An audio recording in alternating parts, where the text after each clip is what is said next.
પ્રદેશમાં કફ સિરપથી માસૂમ બાળકોના મોતનો મામલો સામે આવી રહ્યો છે। તમિલનાડુ સરકારના રિપોર્ટ બાદ સફાળી જાગી છે એમપી સરકાર। કોલ્ડ્રીફ કફ સિરપના વેચાણ પર પ્રતિબંધ લાગુ કરવામાં આવ્યો છે। કોલ્ડ્રીફ કફ સિરપ બનાવનારી કંપનીની તમામ દવા ઉપર પ્રતિબંધ મુકાયો છે।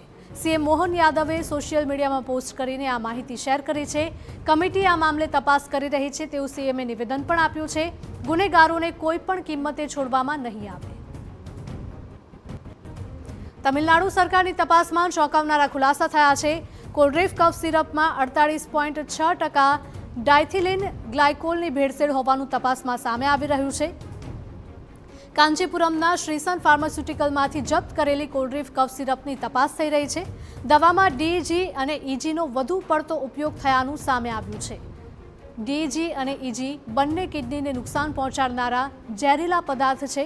છિંદવાડામાં કિડની ફેલ થવાથી નિપજ્યા હતા બાળકોના મોત। ત્યારે તમિલનાડુ સરકારે તાત્કાલિક એક્શન લેતા સિરપના વેચાણ પર પ્રતિબંધ લગાવાયો છે। એક મહિનાની અંદર મધ્યપ્રદેશમાં 9 અને રાજસ્થાનમાં 3 બાળકોએ જીવ ગુમાવ્યા, જેની પાછળ કોલ્ડ્રીફ કફ સિરપ હોવાનું સામે આવ્યું છે।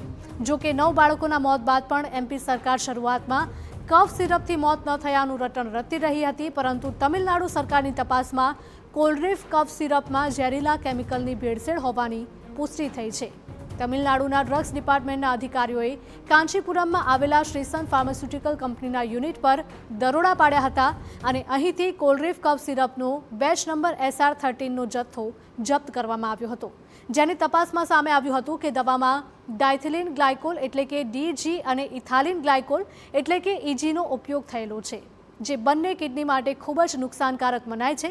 માત્ર 24 કલાકમાં તમિલનાડુ સરકારે તપાસ પૂર્ણ કરી દીધી। રાજ્યમાં કોલ્ડ્રીફના વેચાણ પર પ્રતિબંધ મૂક્યો અને રિપોર્ટ મધ્યપ્રદેશ સરકારને પણ મોકલ્યો છે।